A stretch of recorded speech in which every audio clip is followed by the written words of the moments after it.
modern Pokemon games aren't exactly challenging. So I decided to uninstall everything that makes them easy. No leveling up, no learning new moves, no catching new Pokemon. I'm stuck using the weakest team the game will legally allow. Can you still beat the game like that? The results may surprise you. We start off the adventure by picking our starter, which we promptly offer to the gods for a team of 6 level 1 Pokemon. We meet Nemona on the beach for a battle, and it's time to introduce you to the first member of the crew, Silly Cobra. His whole thing is being an asshole. Sandvale chips the opponent down with Sandstorm while he becomes harder to hit. Minimize makes it so he's also harder to hit. And Mudslap also makes it harder to... You get what I mean. He's like the John Cena of the Hidden Sand Village. With our rival defeated, I head up the path where I find a slumpy iguana, and it just so happens his owner's by the windmill and wants to battle. I stall him out with a sandstorm and do the same thing one more time to our fight sexual rival, and then make our way to school. Here I sleep through every class, and it's finally time for recess, which means I can head over to the first gym in Cortando. Here, I complete the Oliver... Oh, my game crashed. Okay, so it's time to introduce you to more of the team. Carbink. Carbink has the move Endeavor, which lowers the opponent's HP to match your own. Pair that with the Sturdy ability, which allows you to survive one-hit KOs, and you have an effective way of dropping opponents down to 1 HP. Except KD's level 14 Nimble knows Double Kick, which hits twice, which ruins the Sturdy ability. But f*** you Nimble, because Carbink has the Ghost Terra type, which dodges the move to set up Sandstorm, activate Trick Room next so we move first, and then Endeavor to take Nimble down to Sandstorm chip. Next in comes Voltorb, who sets up Leech Seed, and then dies immediately. He gets a spotlight later. But Pineco's in now. Pineco also has the Sturdy ability, but you can learn a rather unique move called Pain Split. The move adds the HP of both Pokemon, splits it in half, and then gives equal HP back to both Pokemon. Pineco can heal up a bit and tops off with Leech Seed, then protects to ensure he takes the KO. Last up is Mimikyu. Mimikyu's Disguise ability allows it to take 1 free hit to set up Trick Room, allowing it to go first, and then use Destiny Bond, where it kills my enemies along with itself. In-game, of course. But that's Gym 1, so I immediately set off for Artisan to face off against the Verdant Virtuoso, Brassius, whatever that means. Now, interestingly, some of the earlier gyms are more difficult than the later ones, and that's because moves like Pain Split can't fully heal Pineco to set up Sturdy again due to the opponents not having enough HP. Also, the fact you can't Leech Seed grass types, and this goddamn Petalil having Sleep Powder and Mega Drain just fucks half of my other strategies here. I tried probably a dozen times. Toxic Spike setup, Endeavor, Sandstorm, even Will-O-Wisp from Mimikyu. I could barely get past this stupid vegetable. The problem being it can either put you to sleep so you can't finish it off, or heal itself up so it doesn't die to chip damage. But then I did a little thing called math. I calculated that if I could poison Sudowoodo at the end of the fight, still have Pineco alive, and Trick Room was active, I could win the 1v1 for the gym badge. I just needed a way to get there. Now this whole challenge is being done without healing items in battle, but I am allowed to use held items, and there was an important item I was missing. The Chesto Berry, a berry which wakes a Pokemon up upon falling asleep, and it was for Mimikyu. The final battle went like this. Leading Pineco, I get out Toxic Spikes. He survives on 1 HP and is switched out to Silly Cobra, who dies immediately. Mimikyu comes in and gets put to sleep, but the Chesto Berry procs, allowing it to set up Trick Room. Now that Mimikyu moves first, I burn the Petalil with Will-O-Wisp. I then swap into Voltorb, who also dies immediately. I promise this is going somewhere. Then in comes Illumise, who knows the move Endure, allowing it to survive with 1 HP. You see, every move up until now was to set up a scenario where Petalil could not gain health through Mega Drain to avoid dying to the burn.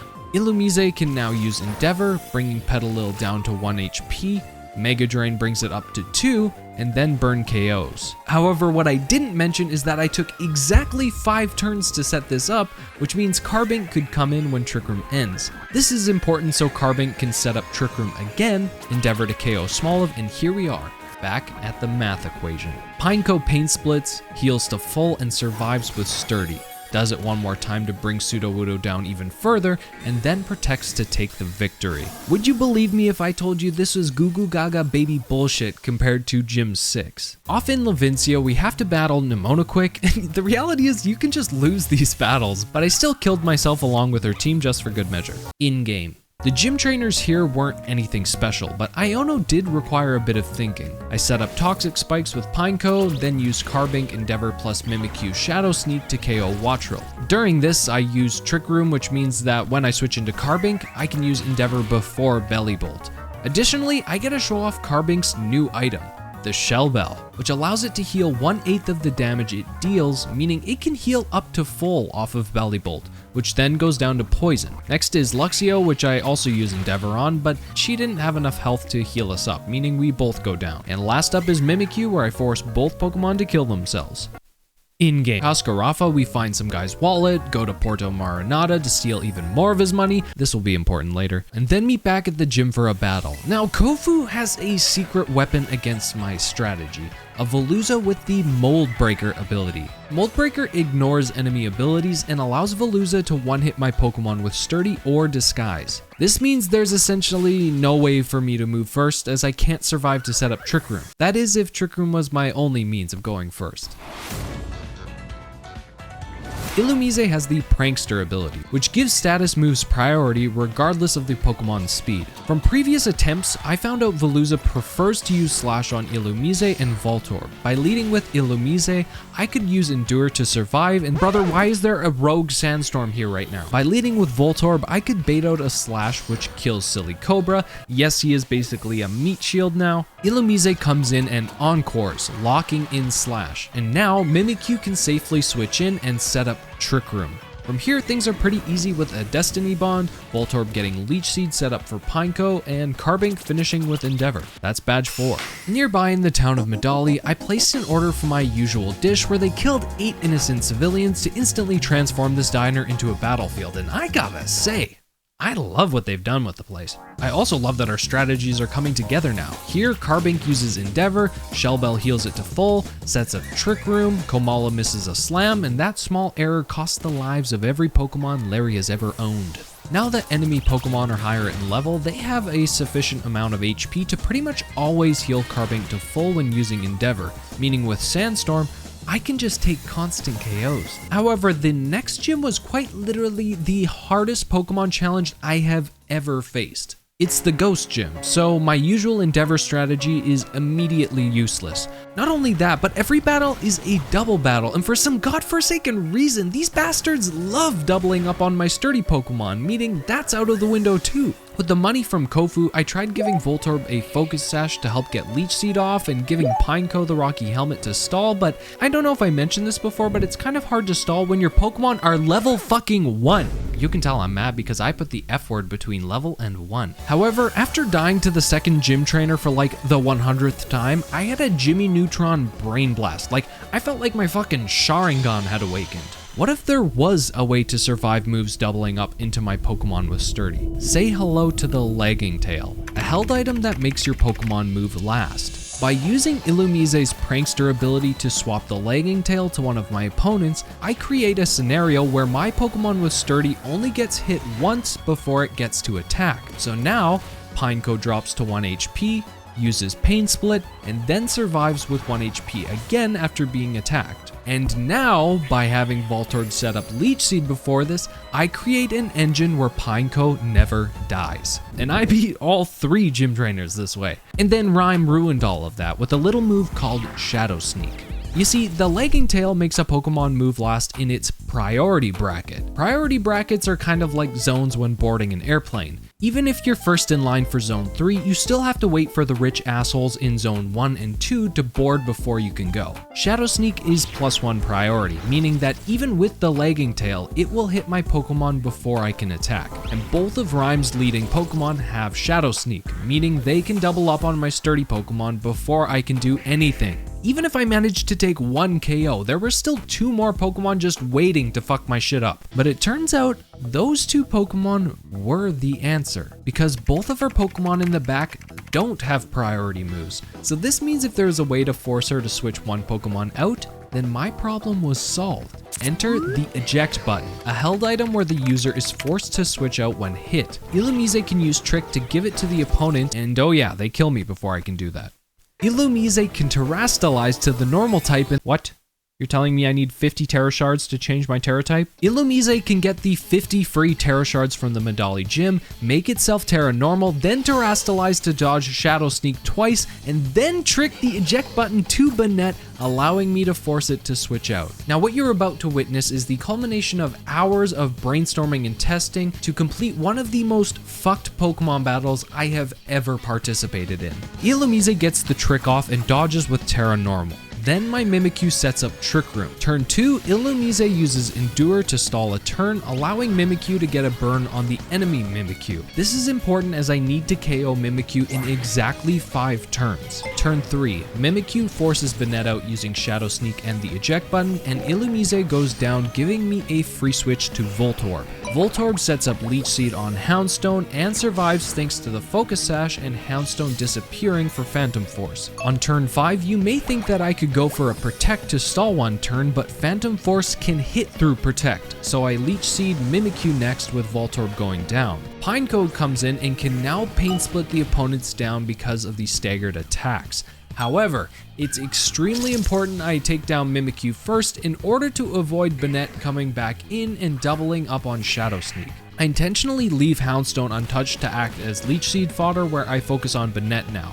My whole plan was to have both Banette and Houndstone faint on the same turn, but I was off by a few HP. Luckily, one Protect would allow me to stall its death, and Toxtricity was an easy Pain Split burn victory.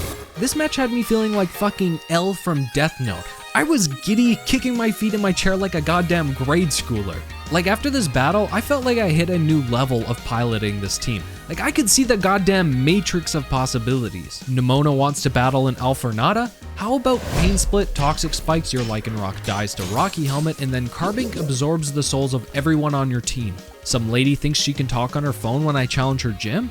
How about Pain Split, Toxic Spikes, wait I flinch, oh never mind, Carbink, Sandstorm, absorb all of your Pokemon's pitiful existences. Even with Grusha, where I played like an absolute troglodyte, I had zero problems cleaning up weird situations. Like if an enemy is on 1 HP but I don't have a useful move, Voltorb's Aftermath ability can deal the final damage when he's KO'd. Or Carbink's on 1 HP and can't heal, Mimikyu will get Trick Room up so it can safely KO with Endeavor Sandstorm. And with all of the badges collected, I was ready to face the Elite Four, and despite my newfound confidence, the trainers here were well equipped for my strategies. Rika's team of ground-type Pokemon are immune to Sandstorm damage, so I opted to lead with Pineco and go for Toxic Spikes, but Wishcash goes for Future Sight. Future Sight is an annoying attack that hits the opponent 2 turns later, meaning my sturdy Pokemon are at risk of being hit twice in 1 turn. So some careful protects and endures allow me to get the Lagging Tail trick to Wishcash without risking Voltorb to switch in.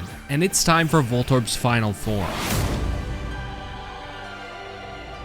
By now we know Voltorb can survive using the Focus Sash to set up Leech Seed. However, he has one more trick up his sleeve. When moving first, Voltorb can use the move Recycle to get another Focus Sash, survive a hit, then heal to full again using Leech Seed to basically become immortal. With this, he can Leech Seed and Recycle for the KO, and from here, Carbink can KO Camerupt, Donphan, and Dugtrio with Endeavor plus Poison. However, Clodsire is a Poison type, meaning he's also immune to Toxic Spikes. So Mimikyu just kills them both. The second Elite Four member is Poppy, and god I hate this child. She uses Steel types, which are not only immune to Sandstorm damage, but also immune to Poison. And that's kind of my whole shtick. So once again, I had to plan out like 10 turns of battle in advance. I start with Pineco, who thanks to Rocky Helmet and Pain Split can KO Copperajah. Next in is Corviknight, so I use Trick to give it the Lagging Tail from Illumise, and this means I can bring Pineco back in for the same maneuver since I move first now. Poppy then sends in Magnezone, which Carbink can use Endeavor on, then switch to Mimikyu for a priority Shadow Sneak. As Bronzong comes in, I bring Carbink back out as it's at full health again from its Shell Bell, and now I can set up Trick Room, then go first with my Endeavor, and switch into Pineco to use the Rocky Helmet for yet another KO. Last up is Tinkaton, and Mimikyu says, kill yourself. In-game! Larry's flying types are immune to Toxic Spikes as well, but Sandstorm did just fine here. I took out his Tropius with Destiny Bond and then used Illumise to trick the Lagging Tail to Oricorio. This allows Silly Cobra to get Sandstorm up, and once again, Carbink destroys everything this man has ever loved. My footage from defeating Hassel actually got corrupted, but I basically defeated him the same way, except I had to use Voltorb Leech Seed Recycle to kill his Haxorus with Molt Breaker. Now please accept this brief Hassel thirst trap.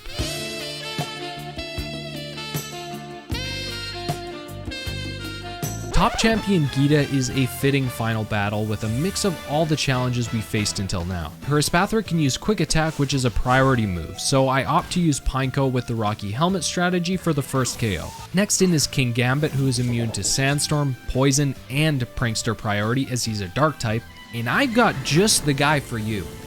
Kill yourself. Go-Goat comes in, so I bring in Silly Cobra to stall out my Trick Room. But this little bastard had other plans. By minimizing, substituting, and sandstorming, Silly Cobra evades being hit for 7 turns straight, taking out Go-Goat, and then survives 7 more turns to take out Veluza too. Not only that, he also procced the Quick Claw 3 times in a row to finish his stint off. Absolute Giga Chad behavior. Avalugg is an easy Endeavor KO from Carbink, and then an Endeavor plus Leech Seed to finish off Glamora for the championship battle. And that's how I beat Pokemon Scarlet using— wait, they want to know about the other storylines? Starfall Street is actually impossible to complete because of this stupid auto battle formula, and Voltorb killed every Titan with Leech Seed. I love this little